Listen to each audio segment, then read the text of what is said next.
Right now, we hear directly from another big name to enter Wisconsin's race for governor. Plus, the new information we have about the Sun Prairie School District's handling of alleged child sex crimes. You're watching News 3 Now, live at 4. Well, thank you for having us in, everyone. We begin with developing news today. We're learning the state's Department of Public Instruction is investigating the administrator license of the Sun Prairie Area School District's Human Resources Director, Chris Sadler. Sadler has held a lifetime license since 2017. Personnel records released this week show he was heavily involved in the internal investigations of former Sun Prairie West High School Dean Robert Gilkey-Messigeyer. Gilkey-Messigeyer is charged with 2 counts of child sexual exploitation and 13 counts of possessing child sex abuse material. Records show Sadler spoke with one of the former dean's alleged victims and her mother and decided there was no evidence of an inappropriate relationship. But Sadler's role required him to report the incident to police, regardless of what he found. He's not the first Sun Prairie school staffer to have their license under investigation since Gilkey-Messigeyer's arrest. You can find all of the information about the investigations into this story and the handling of the case by the school district online at channel3000.com. And you can also receive updates on this story directly to your phone with the free Channel 3000 mobile app. And let's get a look at your first warn forecast. Jacob Montesano is out on the patio, pretty comfortable today. Yeah, definitely on the chillier side, but as I stand out here, it certainly is comfortable. Now, we've been seeing plenty of cloud cover, but as I mentioned, temperatures still on the nice side. Right now in the lower 60s in Madison, and you can definitely feel a little bit of a chill out here. Some locations are in the lower 70s, but the good news is that despite the cloudy skies we've been seeing most of the day, we really aren't seeing any rainfall. Taking a look at the current radar, we've been dry pretty much all day. There has been a very small chance of an isolated shower here or there, and that may continue for the evening, but for the most part, we are going to be dry. Skies will become more clear as we head into the overnight hours. We will see some fog by the time we get to Thursday morning, but beyond that, not going to see much in the form of rain or clouds, especially once we get towards Thursday afternoon. Now, this evening, again, right now we're seeing plenty of cloud cover above, but we are expecting some sunshine before the day is over, and then relatively clear skies later in the evening, and that's going to continue overnight with low temperatures dropping into the lower 50s. Now, although today and tonight, they've been a little on the cooler. They're going to be, right now it's on the cooler side. It's going to remain on the cooler side tonight. These temperatures are very close to normal, but we are going to see a warm up by the end of the week. I'll talk about how warm it could get coming up a bit later. All right, Jacob, thank you. Well, after months of speculation, Republican Congressman Tom Tiffany is now entering the race for Wisconsin governor. Earlier today, he sat down with For the Record host Ellie LaLiberte. Congressman Tom Tiffany declared his run for governor on Tuesday. Now, he already hit the ground running touring multiple cities across the state. And he told me in our conversation that he's confident that he's the leader Wisconsin needs. Now, a little background on Representative Tiffany. He represents the 7th Congressional District in northern Wisconsin. That's after he won a special election in 2020. In his campaign video, he listed priorities as protecting Wisconsin farmers, freezing property taxes, and keeping transgender students out of girls' sports. We should set higher educational standards. Let's have honest report cards. Let's lower the cost of energy. Let's make home ownership more affordable. Let's put ourselves back in the top 10 states to be able to create a business. All those things we can do. Now, Tiffany is seen as a Trump loyalist, but he says he has his eye on a new block of voters. A group of people that I think are really going to turn out here in the future for Republicans, especially in light of the assassination of Charlie Kirk, is you're seeing a real movement on college campuses of young people who really gravitated to that message of faith and family and conservatism. You can see that full conversation with Congressman Tom Tiffany up right now on channel3000.com. Thank you, Ellie. Tiffany's announcement makes him the 3rd Republican to join the race for governor. He joins businessman Bill Berrien and Washington County Executive Josh Schoeman. Meanwhile, there are numerous Democrats running to replace Tony Evers. We'll tell you the latest Democrat to throw his hat in the ring coming up in our next half hour. In national news today, the Department of Homeland Security has just revised its original report that 2 people died in an attack on an ICE facility in Dallas this morning. DHS now says 1 person, a detainee, was killed. 2 others are in the hospital in critical condition. The agency did not provide an explanation for how the error in its original reporting occurred. The FBI is investigating the shooting as an act of targeted violence and said the shooter died by taking his own life after firing indiscriminately at the building. A bipartisan effort to make it easier to vote is underway at the state capitol. Today, Republican Representative Scott Krug and Democratic Representative Lee Snodgrass introduced legislation they say would allow for earlier processing of absentee ballots, increase voter education and awareness, and modernize election infrastructure. While previewing the proposals today, Representative Krug said he hopes this will address the things Wisconsin voters want to see. They want to know that the person who's voting next to them is who they say they are. They want to know that that person is eligible to vote, and they want to know who won the damn election before they go to bed. Despite its bipartisan nature, the proposals have detractors. Democratic Senator Mark Spritzer of Beloit criticized the proposed changes to create stricter guidelines for ballot drop boxes. And drop boxes have been a source of controversy in Wisconsin since the formerly conservative state Supreme Court banned their use in 2022, then reversed the ruling when its majority became liberal in 2024. Spritzer's statement reads in part, quote, "The bill introduced today by Representative Krug continues down the path of Republicans proposing unreasonable trade-offs in an attempt to appease the most extreme members of their party. Wisconsinites deserve better than these political games and having their legislators cater to the most extreme wings of their parties." The old Madison College downtown campus is finally getting its long-awaited restoration. The vacant Lot A block northwest of the Capitol was set to be rebuilt into a hotel back in 2019, but because of the pandemic, construction was halted. Well, years later, there is finally an answer for the historic property, a 200-plus room Drury hotel. The hotel will have parking, meeting and family spaces, and other amenities.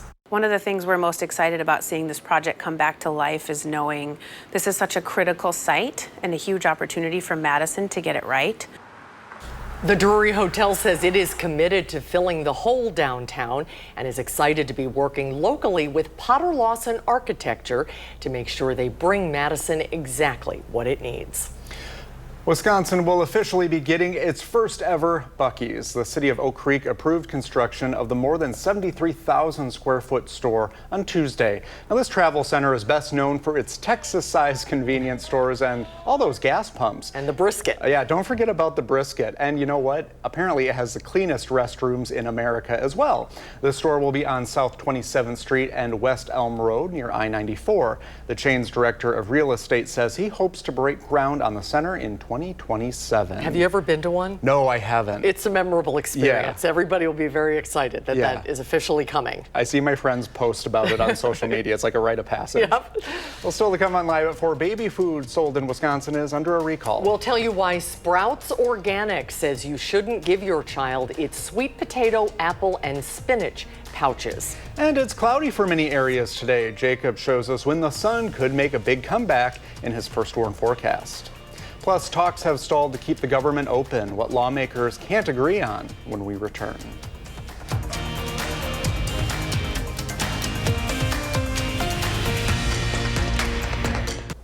Well, the annual gathering at the United Nations General Assembly continues. This morning, Ukrainian President Volodymyr Zelensky appealed for more support from allies to help end Russia's war on his country. His remarks came less than 24 hours after Zelensky sat down with President Trump.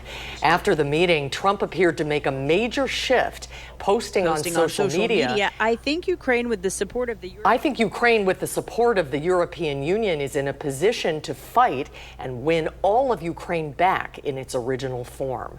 Must use everything we have together to force the aggressor to stop.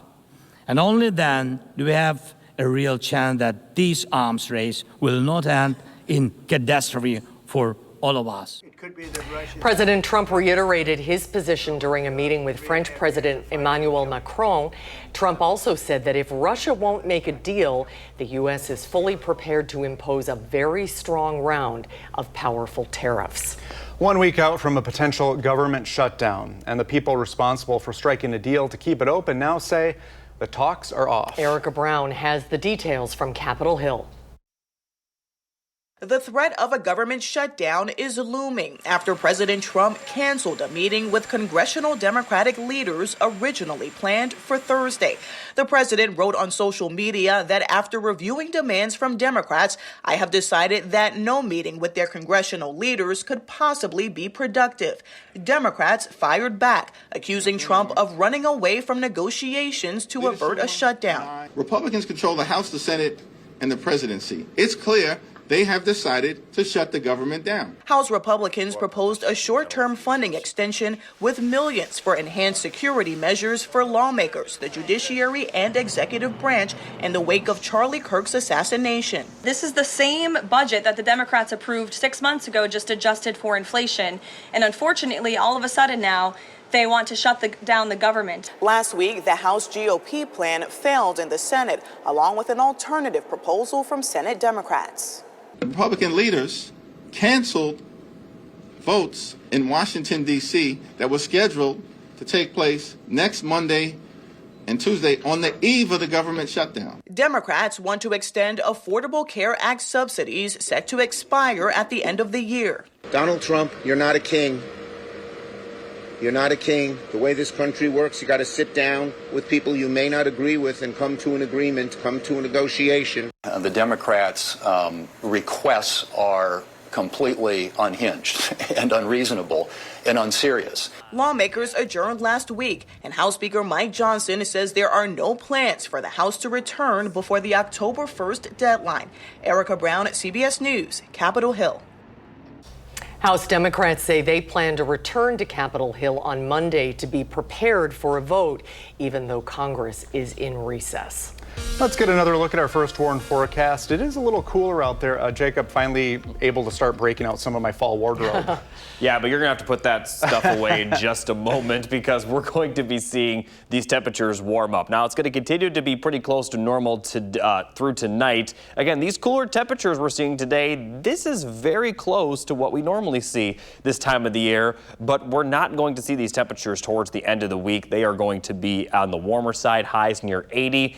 And during all this, there's pretty much no chance of rain. Now, especially through the weekend and early next week, we really are not seeing anything in terms of rainfall in the forecast. Now, before we talk about the temperatures and the dry weather, here's a look at the potential fog. As we head into Thursday morning, we could see some visibility down to around 1/4 mile in spots. So definitely just take it a little bit easy as you get to your destination Thursday morning, but then it will get better by Thursday afternoon.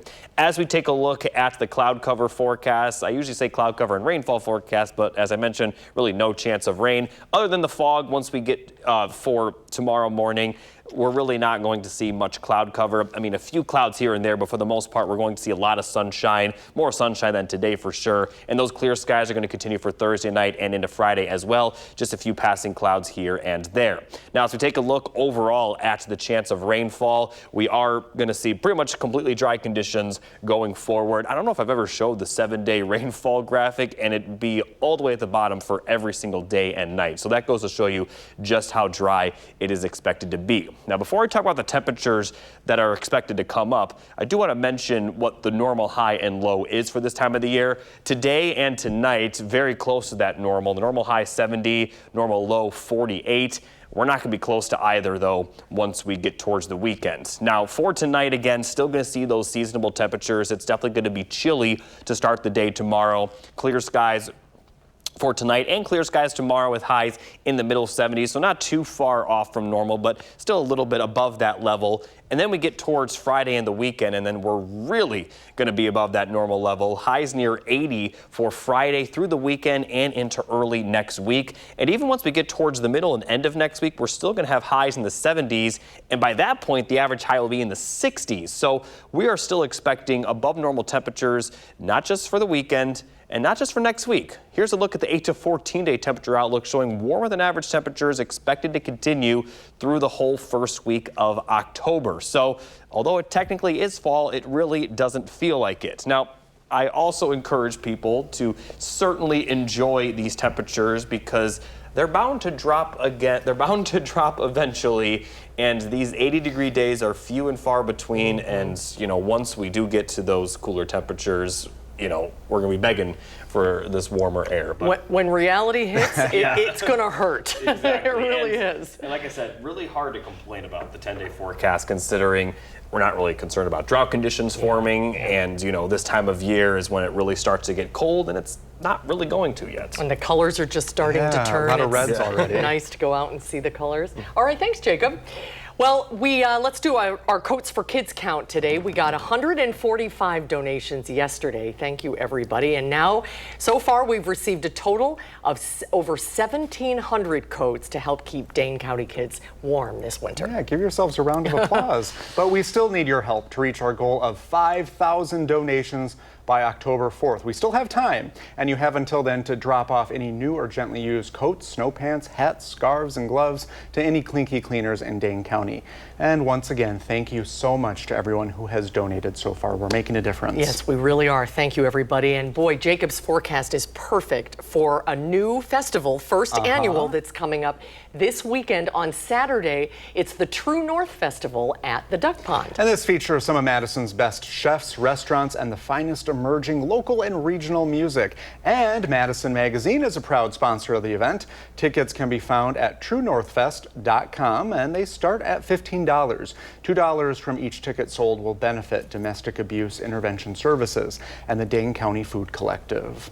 Coming up on Live at 4, why Sprouts Organics is recalling some pouches of its baby food. And why United Airlines downed some of its flights this morning. We'll have the latest on that when we come back.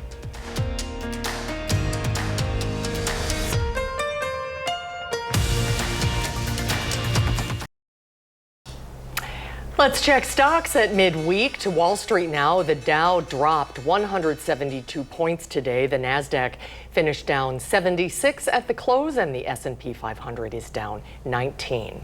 Sprouts Organics is expanding the recall of its combined sweet potato, apple, and spinach baby food pouches. The product could contain elevated levels of lead. Sprouts Organics sold the pouches at Walgreens stores across more than 24 states, including Wisconsin. So far, no one's been sick.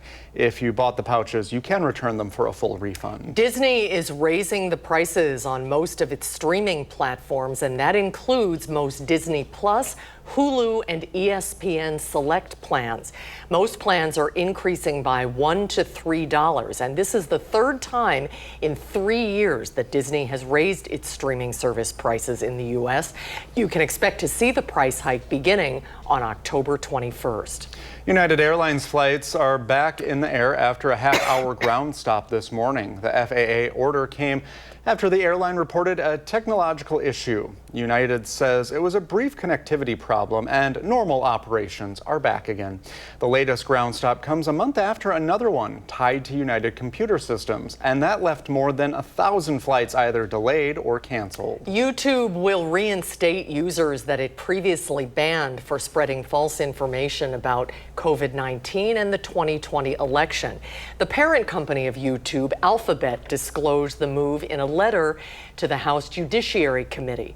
They're investigating whether the Biden administration forced tech companies to restrict speech on their platforms. In the letter, Alphabet's lawyer says the administration pressured the company to remove content that did not violate YouTube's policies. Alphabet's lawyer went on to say the company will not, quote, bend to political pressure. Chief financial officers say tariffs are fueling a chunk of price hikes across the country. A new CFO survey out today blames tariffs for about a third of their company's price growth this year. The latest inflation reading was 2.9%. The CFO's estimate says without the president's tariffs, that rate would be 2%. The level the Federal Reserve targets for price increases that aren't too hot or cold. Starting at the end of this month, the IRS will phase out paper tax refund checks for individual taxpayers. The change is due to an executive order which mandates all federal payments transition to electronic methods. Officials say the change will protect taxpayers and expedite the refund process. The IRS says taxpayers should continue to file their returns as normal. The hit reality competition series Survivor has been seeing who can outwit, outplay, and outlast for more than 25 years now. And tonight, it's back. The 49th season of the show premieres right here on CBS, and it will be streaming on Paramount+. 18 strangers are abandoned on the islands of Fiji with the chance to win $1 million. Tribes must claim victory in the grueling marooning challenge to earn essential camp supplies, and then the castaways are chosen to face off with a huge reward on the line. Again, you can catch the special 2-hour season premiere of Survivor. It's tonight at 7 o'clock local time right here on CBS. Are you a fan? I've never really watched it, but a college friend, his mom was on it, and I think she buried someone's shoe. Her name was Holly Hoffman. Fans know. Oh, wow, really? Yeah. My dad auditioned to be Did on he? Survivor. Oh, Yeah, that he would've been didn't something. get chosen. Well, maybe you can Oh, take up the never. mantle. But I love the show. I'm a huge fan. Well, coming up on Live at 4, Jacob has a look at your first warn forecast. Plus, Luke Fickell is in the hot seat. What students are saying after last Saturday's brutal loss to Maryland. Again, but the Badger football team is coming off quite the loss this past weekend, leading to criticism of head coach Luke Fickell. Our Jalen Banks spoke to students on campus about how they're feeling as the team heads into a much-needed bye week. The Badger football team is currently sitting at 2-2, heading into their bye week. However, they're coming off a disappointing loss against Maryland. I spent the day catching up with students on their thoughts about head coach Luke Fickell and the team. Many were excited when the University of Wisconsin hired head coach Luke Fickell, who saw tremendous success at the University of Cincinnati. His time at UW has been a mixed bag, making a bowl game in his first season, failing to make one in his second, and sitting at 2-2 through his first 4 games of his third season, with double-digit losses to both Alabama and Maryland. The Badgers now head into a bye week with a tough remaining schedule after. And speaking to students on campus, thoughts on the team are pretty mixed. I'm hearing that, not as many people still want to go to the games because they're hard to watch, but I don't know. I feel like at any point we could get better, maybe. I'm a freshman, so a lot of us like going to the games and we're going to be there. We'll support the team, but if the team isn't playing well, it's not a good look. The Badgers' next go at turning this season around will be Saturday, October 4th, where they'll face off against the Michigan Wolverines. For now, reporting at Camp Randall, Jalen Banks, News 3 Now.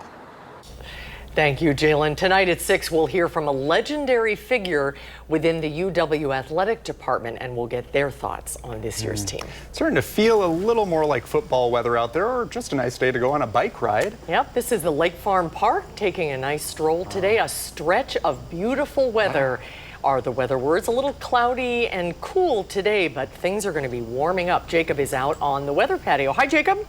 Hey, Susan, not as fall-like once we get towards the end of the week. Now, right now, it certainly feels very much like fall with the cloudy skies and the relatively chilly temperatures. 63 is the current temperature right now in Madison, some areas in the lower 70s. But we haven't seen any rain all day, despite the fact that we've been seeing cloudy skies.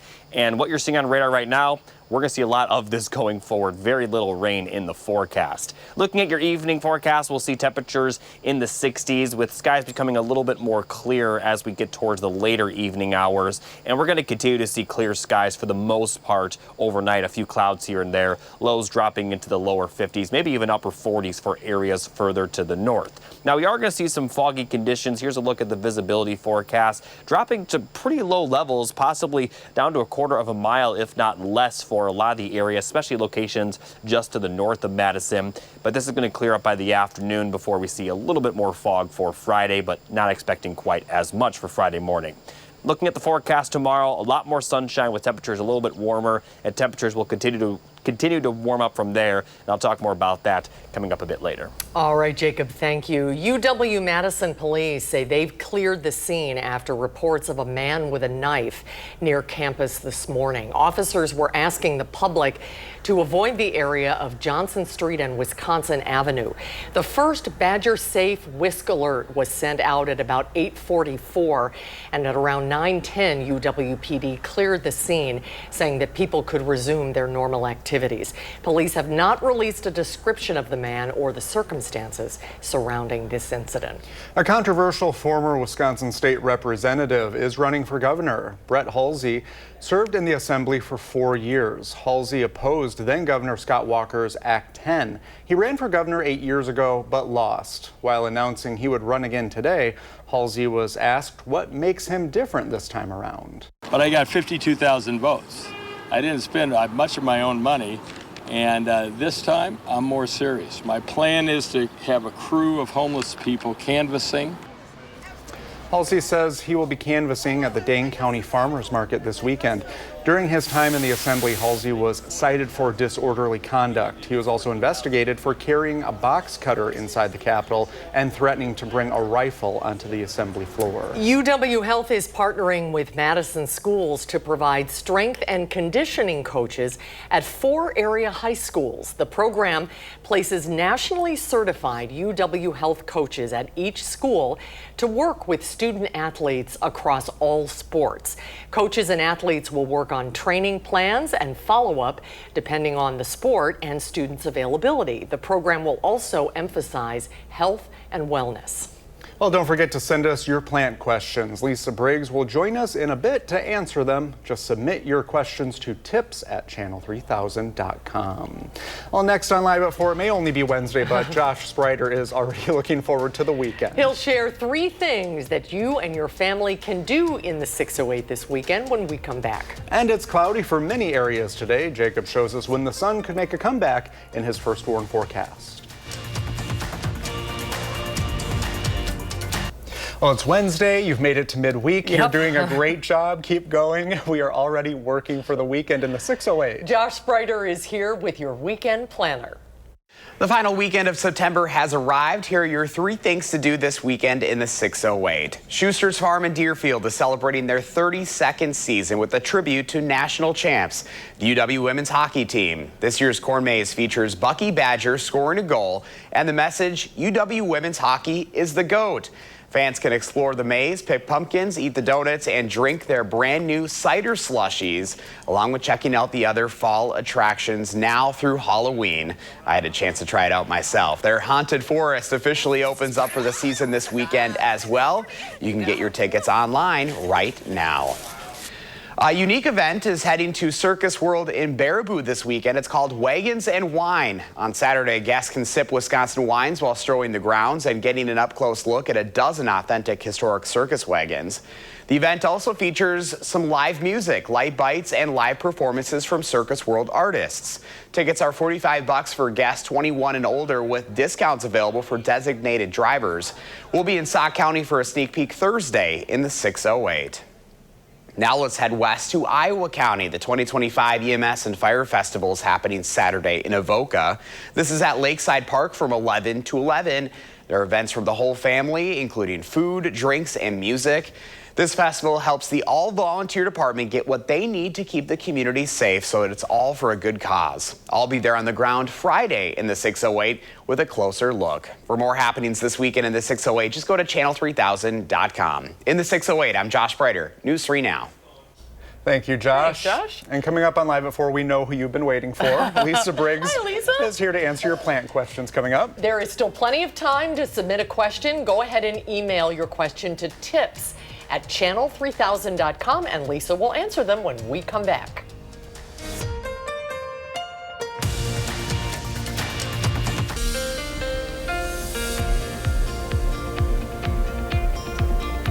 Hello everybody, here's a look at the 3 things you need to know. We're going to continue to see seasonable temperatures through tonight, but then those temperatures are expected to warm up. Highs near 80 for the weekend with very little rainfall going forward. There's not really a single chance of rain over the next 10 days. And here's a specific look at just the next 7 days. Mainly dry every single day and night. At some points over the weekend, we may not even see clouds in the sky. So definitely enjoy this weather because it's also going to be on the warmer side. Now, as we take a look at the extended precipitation outlook, it does look like, although we are expecting relatively dry conditions, maybe not quite as dry as we're going to be for the next 7 days. So we may start to see some rain towards the end of next week, but not really much until then.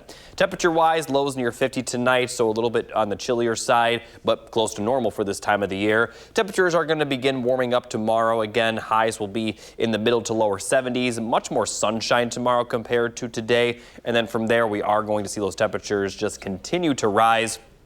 Highs will be near 80 degrees for much of the weekend, and then we're going to see highs in the 70s for a lot of next week, which is pretty easily above normal for this time of the year, considering the average high will drop into the 60s by the end of the 10-day forecast. Now, before I show you the full 10-day forecast, here's a look at the updated fall color report. One county in northern Wisconsin is at near peak levels, but still not seeing a whole lot of change. They actually have Racine County in southern Wisconsin at patchy levels, but most of the state seeing very little right now. And if you were watching this show yesterday, I had mentioned that the fall color peak will likely be in early November rather than the middle to late October range, which is where we normally see the peak fall colors. So as we take a look at the full 10-day forecast, really, really nice overall. Not too concerned about drought conditions forming either, so really just enjoy the weather. And these 80-degree days are going to be very few and far between going forward, and those temperatures are eventually going to get cold.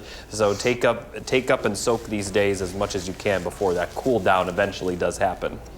All right, thank you, Jacob. Well, we're taking your plant and garden questions today. You can email your questions to tips@channel3000.com. Lisa Briggs from the Bruce Company is here. Hi, guys. Lisa, good to see you. Welcome back. Happy fall. Happy fall. We're all ready for you. Yeah. We put this on I saw that. I saw this Monday. Yeah. Well, let's Lovely.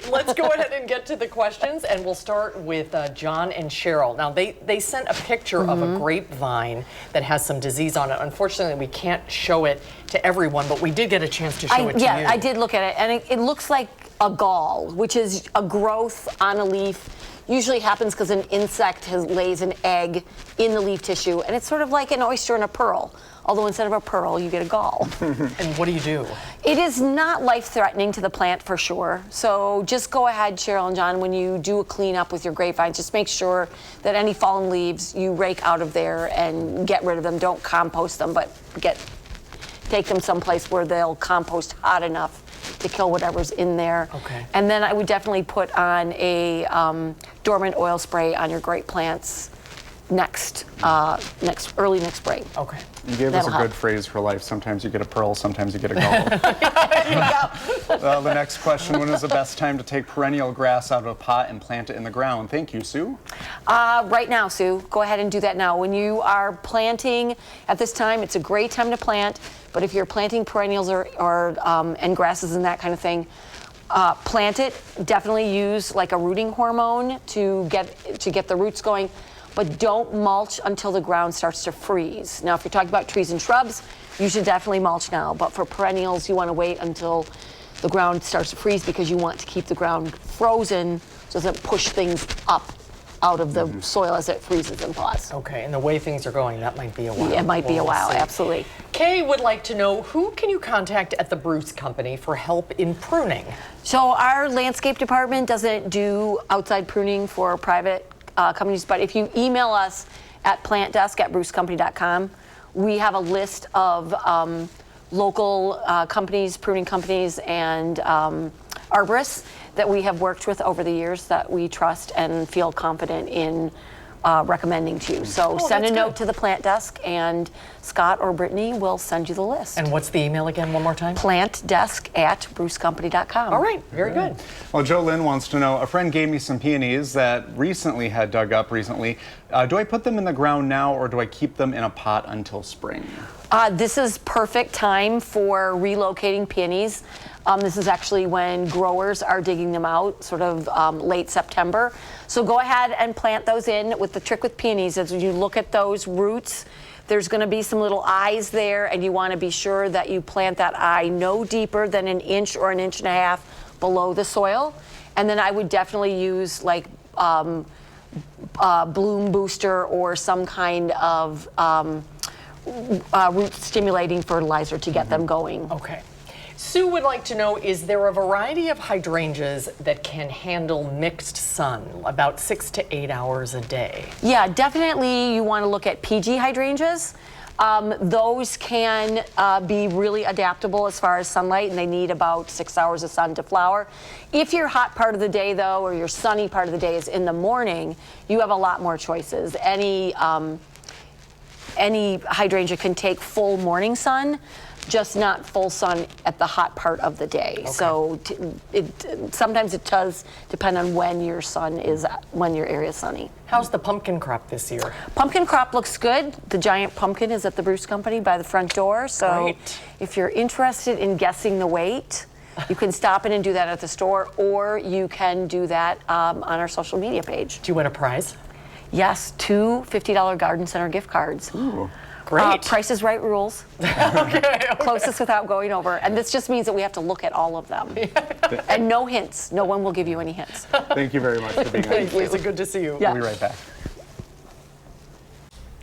More local news now. The start of fall means homecoming season is here. As students prepare to hit the dance floor, a Beloit nonprofit is making sure students can be dressed to impress for free. Tanisha Shaw is joining us from Beloit. Tanisha? Hi, Susan and Brady. As you said, I'm here outside Beloit Memorial High School. And listen, right now we are in the thick of it. We are in homecoming season. I'm talking about football games and, of course, the school dances. And right here, you see these beautiful, vibrant dresses. These right here, they cost a pretty penny. I don't even think it's pretty how much that penny costs for some of these dresses, but there is a local nonprofit, a chapter of a local nonprofit that I should say, that's helping parents cut that cost. I'm here with Christy Saavedra. She is executive director of Becca's Closet here in Beloit. Christy, can you please tell me about this program, the in and outs, and who can take advantage of it? Absolutely. So we are here that we are dedicated to getting homecoming outfits to students that are here in the area. It is not just exclusive to Beloit Memorial High School students. It is anyone who is looking to get something. So we have dresses, we have suits, we have suit jackets and shoes and jewelry and the whole shebang to get you completely outfitted for your dance. Absolutely. And you know what, one thing that I know you just said, but I really want to emphasize to everybody at home is that anybody can use this. And it's all the way free. 100% free. And, you know, all you need to do is say, I'm going to a school dance, I'm a teenager, and they can get one of these really pretty dresses right here. And Christy, we have a lot to talk about. Yep. We have a lot to cover because not only is this program really cool, your story with this program is really cool. And I got to see those kids, their smiling faces. It really made my heart just melt. So we're going to cover that during our next newscast at 5. So make sure you stay with us. Me and Christy will be standing by with more about this beautiful program.